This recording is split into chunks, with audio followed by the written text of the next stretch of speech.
फलस्तीन को सपोर्ट करना, फलस्तीन के हक में बोलना, या फिर फलस्तीन में जो मासूम लोगों के साथ जुल्म किया जा रहा है उस जुल्म के खिलाफ अपनी आवाज उठाना इन दुनिया वालों को नहीं पसंद। अब देखिए यार, एक क्रिकेटर, ऑस्ट्रेलिया के एक क्रिकेटर उस्मान ख्वाजा ने एक बूट पहने ट्रेनिंग सेशन में। इंटरनेशनल क्रिकेट में भी उन्होंने वो बूट नहीं पहने, ट्रेनिंग सेशन में उन्होंने बूट पहने। उनके बूट पर लिखा हुआ था all lives are equal, all lives are equal. कहीं भी फलस्तीन के बारे में कोई बात नहीं थी, कोई फलस्तीन का झंडा नहीं था, कहीं भी सामने सीधा सीधा फलस्तीन के हक में बात नहीं की गई। लेकिन आईसीसी ने उन पर एक्शन ले लिया, उन पर एक्शन ले लिया और उनसे जवाब तलबी की कि आपने अपने बूट पर यह क्यों लिखा? क्या आप फलस्तीन को सपोर्ट कर रहे हैं इस चीज से? यार हद होती है एक बात की, हद होती है।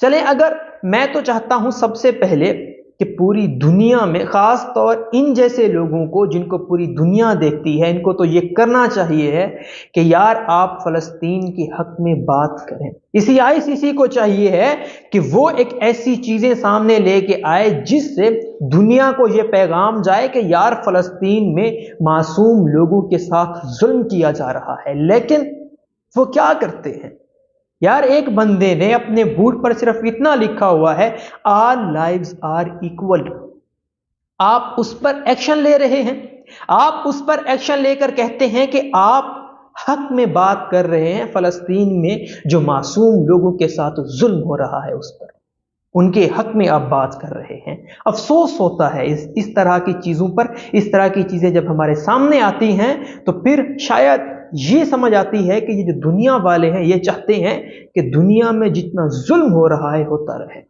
फलस्तीन में जो कुछ मासूम जानों के साथ किया जा रहा है ये लोग कहते हैं कि होता रहे। ऐसा ही लगता है, जाहिरी बात है। अब उस्मान ख्वाजा से इसकी जवाब तलबी की गई कि क्या आप फलस्तीन को सपोर्ट कर रहे हैं?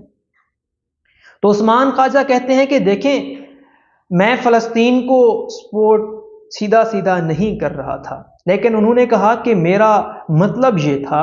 उन्होंने तीन चीजों के नाम लिए हैं। उन्होंने कहा चाहे ज्यूज हूं, चाहे फलस्तीन में जो मासूम लोग हैं वो हों, या फिर जो हिंदू हैं वो हों, सब के सब इंसान बराबर हैं।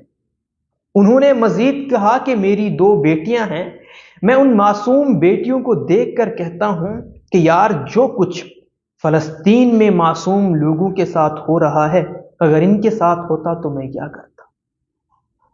मेरी जो 2 मासूम बेटियां हैं, इतनी उम्र के बच्चों के साथ फलस्तीन में जुल्म किया जा रहा है, अगर यही जुल्म मेरी बेटियों के साथ होता, मैं अपनी बेटियों को ऐसे देखता तो मैं क्या करता।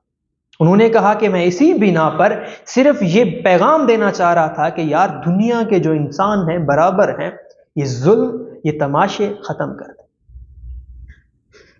लेकिन दुनिया वाले यार पता नहीं किस तरफ जा रहे हैं। वो चाहते हैं कि ये जुल्म ज्यादती होती रहे। मुसलमानों की बात नहीं हो रही यहां पर इंसानियत की बात वो बंदा कर रहा था। इंसानियत की बात कर रहा था कि यार इंसान है, वहां के मासूम बच्चे हैं, छोटी छोटी जानें हैं, जो कुछ उनके साथ किया जा रहा है उसके खिलाफ बोलना चाहिए, उनके हक में बोलना चाहिए। वैसे उन्होंने एक पैगाम दिया है उस्मान ख्वाजा ने इस बात को कहकर कि मेरे मासूम बच्चे हैं, 2 छोटी बेटियां, मैं उनको जब देखता हूं तो मुझे ये ख्याल आता है कि अगर मेरी बेटियों के साथ ऐसा किया जा रहा होता जो फलस्तीन में मासूम बच्चों के साथ हो रहा है तो मैं क्या करता। दुनिया में सिर्फ मुसलमानों की बात मैं नहीं कर रहा, दुनिया में हर इंसान के लिए ये पैगाम है कि आप अपने बच्चों को देखें, आप अपने छोटे बहन भाइयों को देखें, आप अपने मासूम लोगों को देखें और दिमाग में सोचें कि यार अगर यही कुछ, अल्लाह माफ करे, हमारे साथ हो रहा होता तो हम क्या करते। ठीक है, हम यार कुछ नहीं कर सकते इस वक्त, लेकिन उनके हक में तो बोल सकते हैं। जो कुछ हमसे होता है हम वो तो कर सकते हैं। तो खुदारा उठें, इन मासूम लोगों के हक में बोलें ताकि दुनिया को पता चले کہ وہاں پر پتہ ہے دنیا کو، لیکن پھر بھی ہم اپنا فرض ادا کریں کہ آخرت میں ہم سے یہ سوال نہ کیا جائے کہ تم کہاں تھے، تم نے تو بولنے کی بھی سکت نہیں تھی، تم میں تو بولنے کی بھی جرت نہیں تھی۔ تو خدا را ان معصوم لوگوں کے لیے بولیں، آپ جا کر وہاں اگر لڑ نہیں سکتے وہاں اور ان کے لیے اور کچھ نہیں کر سکتے، موبائل تو ہیں آپ کے پاس، سوشل میڈیا تو ہر کسی کے پاس ہے، انٹرنیٹ تو ہر کسی کے پاس ہے، تو ان کے حق میں بولیں۔ کچھ دنوں کے لیے ٹک ٹاک پر جو ہم کرتے پھر رہے ہیں، اگر ان کو سائڈ پر رکھ کر اگر ہم ان کے حق میں بولتے رہیں تو کیا ہو جائے گا؟ جب وہ دیکھیں گے سوشل میڈیا پر وہ فلسطین والے بیچارے، ویسے ان سے بھی سب کچھ چھینا جا رہا ہے، شاید کسی کے پاس انٹرنیٹ موجود ہو وہاں پر، جب وہ دیکھ لیں گے تو دل کو تو تسلی ہوگی کہ یار ہاں بھائی کوئی ہمارے لیے بول رہا ہے۔ تو خدا را بولیں، اور دنیا والے تو ان کو تو چھوڑ ہی دیں، آپ ہی کچھ کریں ان کے لیے جتنا آپ کر سکتے ہیں۔ اللہ آپ سب کو خوش رکھے، ملتے ہیں اگلی ویڈیو میں، اللہ حافظ۔